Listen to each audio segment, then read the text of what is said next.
Chapter 12. The Polyjuice Potion. They stepped off the stone staircase at the top, and Professor McGonagall rapped on the door. It opened silently, and they entered. Professor McGonagall told Harry to wait, and left him there, alone. Harry looked around. One thing was certain. Of all the teachers' offices Harry had visited so far this year, Dumbledore's was by far the most interesting. If he hadn't been scared out of his wits that he was about to be thrown out of school, he would have been very pleased to have a chance to look around. It was a large and beautiful circular room, full of funny little noises. A number of curious silver instruments stood on spindle-legged tables, whirring and emitting little puffs of smoke. The walls were covered with portraits of old headmasters and headmistresses, all of whom were snoozing gently in their frames. There was also an enormous claw-footed desk, and sitting on a shelf behind it, a shabby, tattered wizard's hat. The Sorting Hat. Harry hesitated. He cast a wary eye around the sleeping witches and wizards on the wall. Surely it couldn't hurt if he took the hat down and tried it on again. Just to see. Just to make sure it had put him in the right house. He walked quietly around the desk, lifted the hat from its shelf and lowered it slowly onto his head. It was much too large and slit down over his eyes, just as it had done the last time he'd put it on. Harry stared at the black inside of the hat, waiting. Then a small voice said in his ear, "Be in your bonnet, Harry Potter?" Yes," Harry muttered. Sorry to bother you. I wanted to ask, you've been wondering whether I put you in the right house," the hat said smartly. "Yes, you were particularly difficult to place, but I stand by what I said before." Harry's heart leapt. "You would have done well in Slytherin." Harry's stomach plummeted. He grabbed the point of the hat and pulled it off. It hung limply in his hand, grubby and faded. Harry pushed it back onto the shelf, feeling sick. "You're wrong," he said aloud to the still and silent hat. It didn't move. Harry backed away, watching it. Then a strange gagging noise behind him made him wheel around. He wasn't alone after all. Standing on a golden perch behind the door was a decrepit-looking bird that resembled a half-plucked turkey. Harry stared at it, and the bird looked balefully back, making its gagging noise once again. Harry thought it looked very ill. Its eyes were dull, and even as Harry was watching, a couple more feathers fell out of its tail. Harry was just thinking that all he needed was for Dumbledore's bird to die while he was alone in the office with it, when the bird burst into flames. Harry yelled in shock and backed away into the desk. He looked feverishly around in case there was a glass of water or something, but he couldn't see one. The bird, meanwhile, had become a fireball. It gave out loud shrieks, and next second there was nothing but a smoldering pile of ash on the floor. The office door opened and Dumbledore came in, looking very somber. "Professor!" Harry gasped. "Your bird! I couldn't do anything! He just caught fire!" To Harry's astonishment, Dumbledore smiled. "About time, too," he said. "He's been looking dreadful for days. I've been telling him to get a move on." He chuckled at the stunned look on Harry's face. "Fawkes is a phoenix, Harry. Phoenixes burst into flames when it's time for them to die, and are reborn from the ashes. Watch him." Harry looked down in time to see a tiny, wrinkled, newborn bird poke its head out of the ashes. It was quite as ugly as the old one. "It's a shame you had to see him on a burning day," said Dumbledore, seating himself behind his desk. "He's really very handsome most of the time. Wonderful red and gold plumes. Fascinating creatures, phoenixes. They can carry immensely heavy loads. Their tears have healing powers, and they are highly faithful pets." In the shock of Fawkes catching fire, Harry had forgotten what he was there for, but it all came back to him as Dumbledore settled himself in the high chair behind the desk and fixed Harry with a penetrating, light blue stare. Before Dumbledore could speak another word, however, the door of the office flew open with an almighty bang, and Hagrid burst in, a wild look in his eye. His balaclava perched on top of his shaggy black head, and a dead rooster still swinging from his hand. "It wasn't Harry, Professor Dumbledore," said Hagrid urgently. "I was talking to him seconds before that kid was found. He never had time, sir." Dumbledore tried to say something, but Hagrid went ranting on, waving the rooster around in his agitation, sending feathers everywhere. "It can't have been him. I'll swear to it in front of the Ministry of Magic if I have to. Hagrid, You've got the wrong boy, sir. I know Harry never—" "Hagrid," said Dumbledore loudly, "I do not think that Harry attacked these people." "Oh," said Hagrid, the rooster falling limply at his side. "Right. I'll wait outside then, Headmaster." He stomped out, looking embarrassed. "You don't think it was me, Professor?" Harry repeated hopefully, as Dumbledore brushed rooster feathers off his desk. "No, Harry, I don't," said Dumbledore, though his face was somber again. "But I still want to talk to you."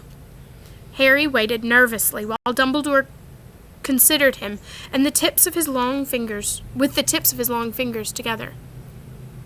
"I must ask you, Harry, whether there is anything you'd like to tell me," he said gently. "Anything at all." Harry didn't know what to say. He thought of Malfoy shouting, "You'll be next, mudbloods!" and of the Polyjuice Potion simmering away in Moaning Myrtle's bathroom. Then he thought of the disembodied voice he'd heard twice, and remembered what Ron had said. Hearing voices no one else can hear isn't a good sign, even in the wizarding world. He thought, too, about what everybody was saying about him, and his growing dread that he was somehow connected to Salazar Slytherin. "No," said Harry. "There isn't anything, Professor." The double attack on Justin and nearly headless Nick turned what had hitherto been nervousness into real panic. Curiously, it was nearly headless Nick's fate that seemed to worry people most. What could possibly do that? To a ghost? People asked each other, what terrible power could harm someone who was already dead? There was almost a stampede to book seats on the Hogwarts Express so students could go home for Christmas. "At this rate, we'll be the only ones left," Ron told Harry and Hermione. "Us, Malfoy, Crabbe, and Goyle. What a jolly holiday that'll be!" Crabbe and Goyle, who always did whatever Malfoy did, had signed up to stay over the holiday too, but Harry was glad that most people were leaving. He was tired of people skirting around him in the corridors, as though he was about to sprout fangs or spit poison. Tired of all the muttering, pointing, and hissing as he passed. Fred and George, however, found it all very funny. They went out of their way to march ahead of Harry down the corridors, shouting, "Make way for the heir of Slytherin! Seriously, evil wizard coming through!" Percy was deeply disapproving of this behavior. "It's not a laughing matter," he said coldly. "Oh, get out of the way, Percy," said Fred. "Harry's in a hurry." "Yeah, he's off to the Chamber of Secrets for a cup of tea with his fanged servant," said George, chortling. Ginny didn't find it amusing either. "Oh, don't!" she wailed every time Fred asked Harry loudly who he was planning to attack next, or when George pretended to ward Harry off with a large clove of garlic when they met. Harry didn't mind. It made him feel better that Fred and George, at least, thought it was the idea of him being Slytherin's heir was quite ludicrous, but their antics seemed to be aggravating Draco Malfoy, who looked increasingly sour each time they saw him. "It's because he's bursting to say it's really him," said Ron knowingly. "You know how he hates anyone beating him at anything, and you're getting all the credit for his dirty work." "Not for long," said Hermione in a satisfied tone. "The Polyjuice Potion's nearly ready. We'll be getting the truth out of him any day now." At last, the term ended, and a silence deep as the snow on the grounds descended on the castle. Harry found it peaceful, and rather than gloomy, and enjoyed the fact that he, Hermione, and the Weasleys had the run of Gryffindor Tower, which meant they could play exploding snaps loudly without bothering anyone, and practice dueling in private. Fred, George, and Ginny had chosen to stay at school rather than visit Bill in Egypt with Mr. and Mrs. Weasley. Percy, who disapproved of what he termed of what he termed their childish behavior, didn't spend much time in the Gryffindor common room. He'd already told them pompously that he was only staying over Christmas because it was his duty as a prefect to support the teachers during this troubled time. Christmas morning dawned, cold and white. Harry and Ron, the only ones left in their dormitory, were woken very early by Hermione, who burst in, fully dressed, and carrying presents for them both.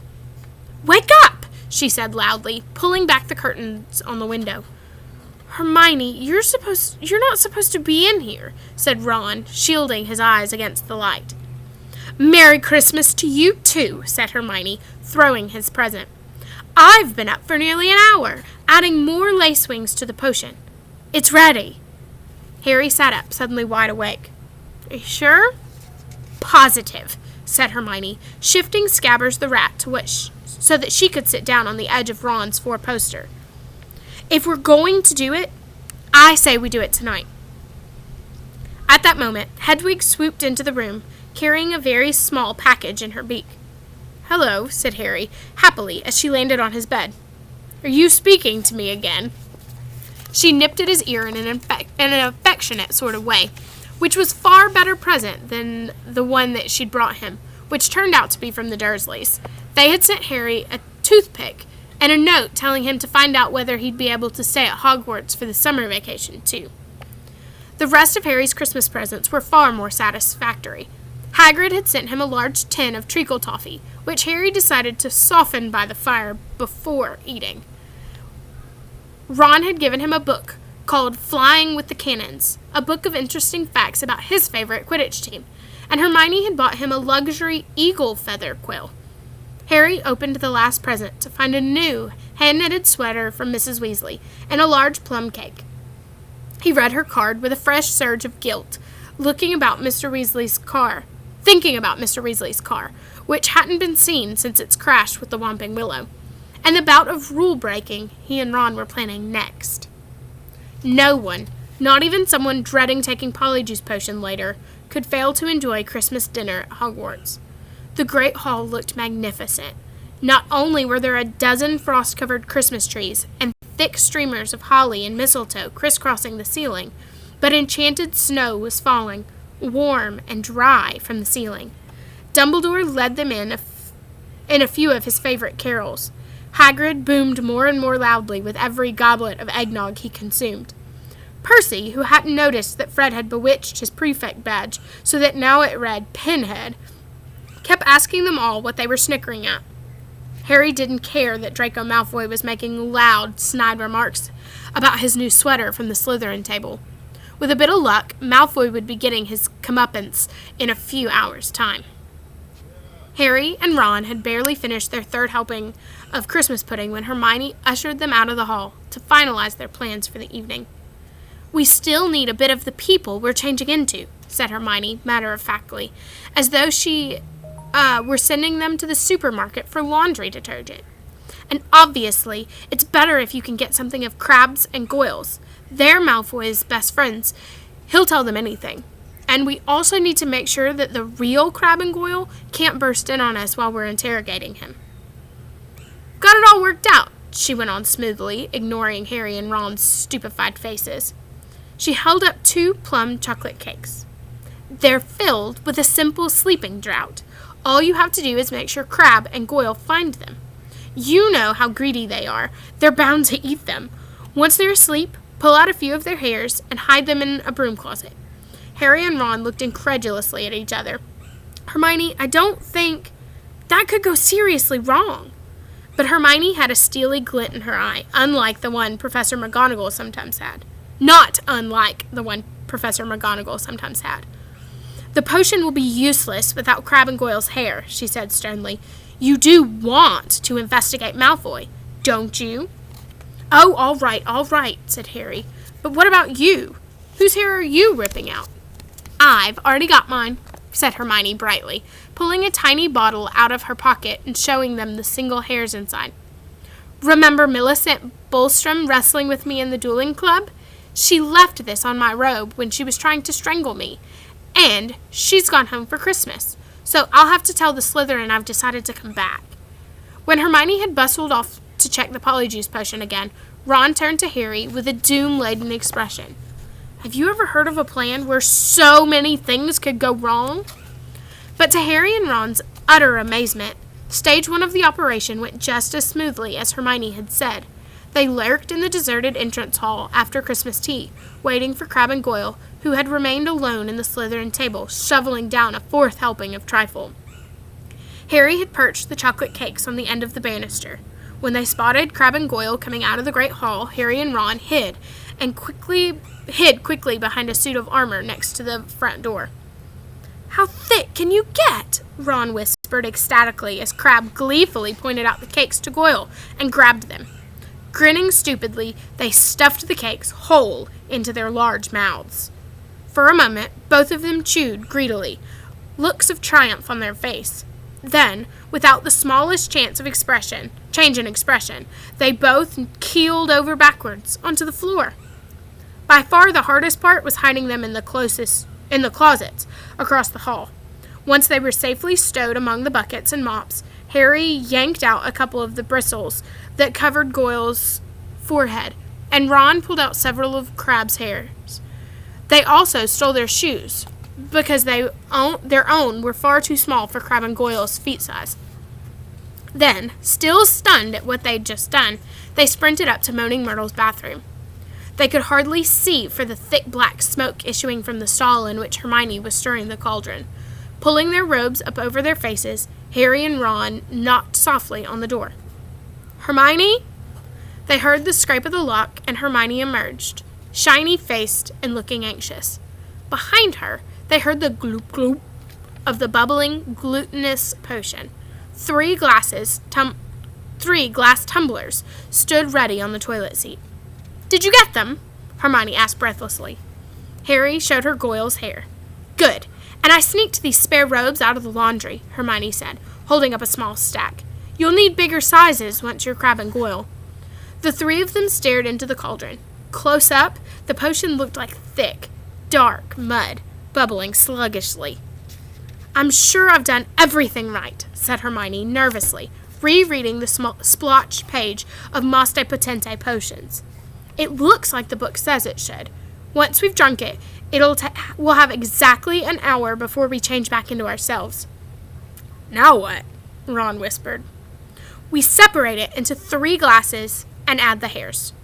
Hermione ladled large dollops of potion into each of the glasses. Then her hand trembled. She shook Millicent Bulstrom's hair out of its bottle and into the first glass.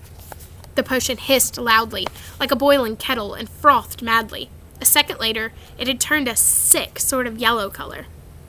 Oh, essence of Millicent Bulstrom, said Ron, eyeing it with loathing. Bet it tastes disgusting. Add yours, then, said Hermione. Harry dropped Goyle's hair into the middle glass, and Ron put Crabbe's into the last one. Both glasses hissed and frothed. Goyle's turned to the khaki color of a booger, and Crabbe's a dark, murky brown. Hang on, said Harry as Ron and Hermione reached for their glasses. We'd better not all drink them in here. Once we turn into Crabbe and Goyle, we won't fit, and Millicent Bulstrom's no pixie. Good thinking, said Ron, unlocking the door. We'll take separate stalls. Careful not to spill a drop of his Polyjuice Potion, Harry slipped into the middle stall. Ready? He called. Ready, came Ron and Hermione's voices. 1, 2, 3. Pinching his nose, Harry drank the potion down in 2 large gulps. Tasted like overcooked cabbage. Immediately, his insides started writhing as though he'd just swallowed live snakes. Doubled up, he wondered whether he was going to be sick. Then a burning sensation spread rapidly from his stomach to the very ends of his fingers and toes. Next, bringing him gasping on all 4s, came a horrible melting feeling as the skin all over his body bubbled like hot wax. And before his eyes, his hands began to grow.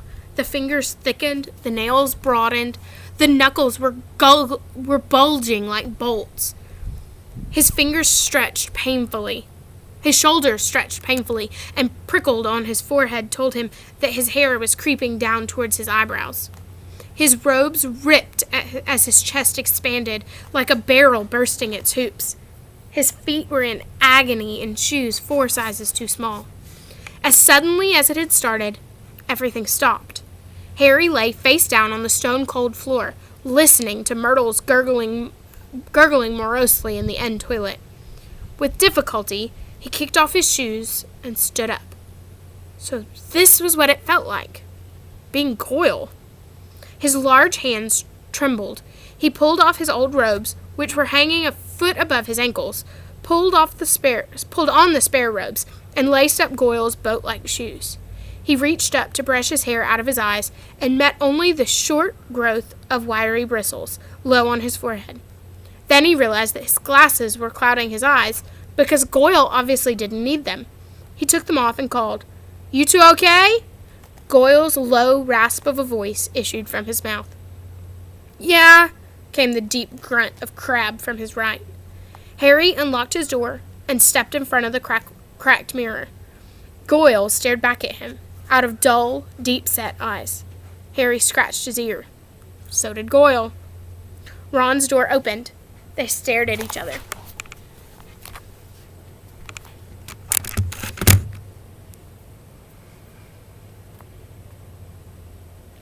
Except that he looked pale and shocked. Ron was indistinguishable from Crabbe, from the pudding bowl haircut to the long gorilla arms. "This is unbelievable," said Ron, approaching the mirror and prodding Crabbe's flat nose. It's unbelievable." "We'd better get going," said Harry, loosening the watch that was cutting into Goyle's thick wrist. "We've still got to find out where the Slytherin common room is. I only hope we can find someone to follow." Ron, who had been gazing at Harry, said, "You don't know how bizarre it is to see Goyle thinking." He banged on Hermione's door. "Come on, we need to go." A high-pitched voice answered him. I don't think I'm going to come after all. You go on without me." "Hermione, we know Millicent Bulstrom's ugly. No one's going to know it's you." "No, really, I don't think I'll come. You two hurry up. You're wasting time." Harry looked at Ron, bewildered. "That looks more like Goyle," said Ron. "That's how he looks every time a teacher asks him a question." "Hermione, are you okay?" Harry said through the door. "Fine, I'm fine. Go on." Harry looked at his watch. 5 of their precious 60 minutes had already passed. "We'll meet you back here, all right?" he said. Harry and Ron opened the door to the bathroom carefully, checked that the coast was clear, and set off. "Don't swing your arms like that," Harry muttered to Ron. "Huh?" "Crabbe holds them sort of stiff. How's this?" "Yeah, that's better." They went down the marble staircase. All they needed now was a Slytherin that they could follow to the Slytherin common room. But there was nobody around. "Any ideas?" muttered Harry. "The Slytherin always come up to breakfast from over there," said Ron, nodding to the entrance to the dungeons. The words had barely left his mouth when a girl with long, curly hair emerged from the entrance. "Excuse me," said Ron, hurrying up to her. "We've forgotten the way to our common room." "I beg your pardon?" the girl said stiffly. "Our common room? I'm a Ravenclaw." She walked away, looking suspiciously back at them. Harry and Ron hurried down the stone steps into the darkness, their footsteps echoing particularly loudly as Crabbe's and Goyle's huge feet hit the floor, feeling that this wasn't going to be as easy as they had hoped. The labyrinth passages were deserted. They walked deeper and deeper under the school, constantly checking their watches to see how much time they had left. After a quarter of an hour, just when they were getting desperate, they heard a sudden movement ahead. "Ha!" said Ron excitedly. "There's one of them now!" The figure was emerging from a side room. As they hurried nearer, however, their hearts sank. It wasn't a Slytherin. It was Percy. "What are you doing down here?" said Ron in surprise. Percy looked affronted. "That," he said stiffly, "is none of your business. It's Crabbe, isn't it?" "What? Oh, yeah," said Ron. "Well, get off to your dormitories," said Percy sternly. "It's not safe to go wandering around dark corridors these days." "You are," Ron pointed out. I, said Percy, drawing himself up, am a prefect. Nothing's about to attack me. A voice suddenly echoed behind Harry and Ron. Draco Malfoy was strolling towards them, and for the first time in his life, Harry was pleased to see him. There you are, he drawled, looking at them. Have you two been pigging out in the Great Hall all this time? I've been looking for you. I want to show you something really funny. Malfoy glanced witheringly at Percy. And what are you doing down here, Weasley? He sneered. Percy looked outraged. You want to show a bit more respect to the school prefect? He said. I don't like your attitude. Malfoy sneered and motioned to Harry and Ron to follow him. Harry almost said something apologetic to Percy, but caught himself just in time. He and Ron hurried after Malfoy, who said as they turned into the next passageway, That Peter Weasley. Percy, Ron corrected him automatically. Whatever, said Malfoy. I've noticed him sneaking around a lot lately, and I bet I know what he's up to. He thinks he's going to catch Slytherin's heir single-handed. He gave a short, derisive laugh. Harry and Ron exchanged excited looks. Malfoy paused by a stretch of bare, damp stone wall. What's the new password again? He said to Harry. Said Harry. Oh, yeah. Pure blood, said Malfoy, not listening, and a stone door concealed in the wall slid open. Malfoy marched through it, and Harry and Ron followed him. The Slytherin common room was a long, low underground room with rough stone walls and ceilings from which round greenish lamps were hanging on chains. A fire was crackling under an elaborately carved mantelpiece ahead of them, and several Slytherin were silhouetted around it in high-backed chairs. Wait here, said Malfoy to Ron and Harry, motioning them to an empty pair of chairs set back from the fire. I'll go and get it. My father's just sent it to me. Wondering what Malfoy was going to show them, Harry and Ron sat down, doing their best to look at home. Malfoy came back a few minutes later, holding what looked like a newspaper clipping. He thrust it under Ron's nose. That'll give you a laugh, he said. Harry saw Ron's eyes widen in shock. He read the clipping quickly, gave a very forced laugh, and handed it to Harry. It was clipped out of the Daily Prophet, and it said, Inquiry at the Ministry of Magic. Arthur Weasley, head of the Misuse of Muggle Artifacts Office, was today fined 50 galleons for bewitching a Muggle car. Mr. Lucius Malfoy, a governor of Hogwarts School of Witchcraft and Wizardry, where the enchanted car crashed earlier this year, called today for Mr. Weasley's resignation. Weasley has brought the ministry into disrepute, Mr. Malfoy told the reporters. He is clearly unfit to draw up our laws, and his ridiculous Muggle Protection Act should be scrapped immediately. Mr. Weasley was unavailable for a comment, although his wife told reporters to clear off, and she'd set the family ghoul on them. Well, said Malfoy impatiently, as Harry handed the clipping back to him. Don't you think it's funny? Ha ha, said Harry bleakly. Arthur Weasley loves Muggles so much he should snap his wand in half and go and join them, said Malfoy scornfully. You'd never know the Weasleys were purebloods, the way they behave. Ron's, or rather Crabbe's, face was contorted with fury. What's up with you, Crabbe? Snapped Malfoy. Stomachache, Ron grunted. Well, go up to the hospital wing and give all those mudbloods a kick for me, said Malfoy, snickering. You know, I'm surprised the Daily Prophet hasn't reported all these attacks yet, he went on thoughtfully. I suppose Dumbledore's trying to hush it all. He'll be sacked if he doesn't stop soon. Father's already said old Dumbledore's the worst thing that ever happened to this place. He loves Muggleborns. A decent headmaster would never have let slime like that Creevy in. Malfoy started taking pictures with an imaginary camera and did a cruel but accurate impersonation of Colin. Potter, can I have your picture, Potter? Can I have your autograph? Can I lick your shoes, please, Potter? He dropped his hands and looked at Harry and Ron. What's the matter with you two? Far too late, Harry and Ron forced themselves to laugh, but Malfoy seemed satisfied. Perhaps Crabbe and Goyle were always slow on the uptake. Saint Potter, the mudblood's friend, said Malfoy slowly. He's another one with no proper wizard feeling, or he wouldn't go about with that jumped-up Granger mudblood. And people think he's the Slytherin's heir? Harry and Ron waited with bated breath. Malfoy was surely seconds away from telling them it was him. But then, "Wish I knew who it was," said Malfoy petulantly. "I could help them." Ron's jaw dropped, so that Crabbe looked even more clueless than usual. Fortunately, Malfoy didn't notice, and Harry, thinking fast, said, "You must have some idea who's behind it all." "You know I haven't, Goyle. How many times do I have to tell you?" snapped Malfoy.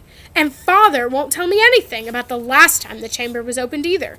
Of course, it was 50 years ago, so it was before his time, but he knows all about it, and he says that it was all kept quiet. And it'll look suspicious if I know too much about it. But I know one thing. Last time the Chamber of Secrets was open, a mudblood died. So I bet it's a matter of time before one of them's killed this time." "I hope it's Granger," he said with relish. Ron was clenching Crabbe's gigantic fists, feeling that it would be a bit of a giveaway if Ron punched Malfoy. Harry shot him a warning look and said, "Do you know if the person who opened the chamber last time was caught?" "Oh yeah, whoever it was expelled," said Malfoy. "They're probably still in Azkaban." "Azkaban?" said Harry, puzzled. "Azkaban. The wizard prison, Goyle," said Malfoy, looking at him in disbelief. "Honestly, if you were any slower, you'd be going backwards." He shifted restlessly in his chair and said, "Father says to keep my head down and let the heir of Slytherin get on with it. He says the school needs ridding of all the mudblood filth, but not to get mixed up in it. Of course, he's got a lot on his plate at this moment. You know, the Ministry of Magic raided our manor last week." Harry tried to force Goyle's dull face into a look of concern. "Yeah," said Malfoy. "Luckily, they didn't find much. Father's got some very valuable dark arts stuff, but luckily, we've got our own secret chamber under the drawing room floor." "Ho!" said Ron. Malfoy looked at him. So did Harry. Ron blushed. Even his hair was turning red. His nose was also slowly lengthening. Their hour was up. Ron was turning back into himself, and from the look of horror he was suddenly giving Harry, he must be too. They both jumped to their feet. "Medicine for my stomach!" Ron grunted, and without further ado they sprinted the length of the Slytherin common room, hurled themselves at the stone wall, and dashed up the passage, hoping against hope that Malfoy hadn't noticed anything. Harry could feel his feet slipping around in Goyle's huge shoes, and had to hoist up his robes as he shrank. They crashed up the steps into the dark entrance hall, which was full of a muffled pounding coming from the closet where they'd locked Crabbe and Goyle. Leaving their shoes outside the closet door, they sprinted in their socks up the marble staircase towards Moaning Myrtle's bathroom. "Well, it wasn't a complete waste of time," Ron panted, closing the bathroom door behind him. "I know we still haven't found out who's doing the attacks, but I'm going to write to Dad tomorrow and tell him to check under the Malfoy's drawing room." Harry checked his face in the cracked mirror. He was back to normal. He put his glasses on as Ron hammered on the door to Hermione's stall. "Hermione, come out! We've got loads to tell you!" "Go away!" Hermione squeaked. Harry and Ron looked at each other. "What's the matter?" said Ron. "You must be back to normal by now. We are." But Moaning Myrtle glided suddenly through the stall door. Harry had never seen her looking so happy. "Oh, wait till you see," she said. "It's awful." They heard the lock slide back, and Hermione emerged, sobbing, her robes pulled up over her head. "What's up?" said Ron uncertainly. "Have you still got Millicent's nose or something?" Hermione let her robes fall, and Ron backed into the sink. Her face was covered in black fur. Her eyes had turned yellow, and there were large, pointed ears poking through her hair. "It was a cat's hair," she howled. "Millicent Bolstrom must have a cat, and the potion isn't supposed to be used for animal transformations." "Uh-oh," said Ron. "You'll be teased something dreadful," said Myrtle happily. "It's okay, Hermione," said Harry quickly. "We'll take you up to the hospital wing. Madame Pomfrey never asked too many questions." It took a long time to persuade Hermione to leave the bathroom. Moaning Myrtle sped them on their way with a hearty guffaw. "Wait till everyone finds out you've got a tail!"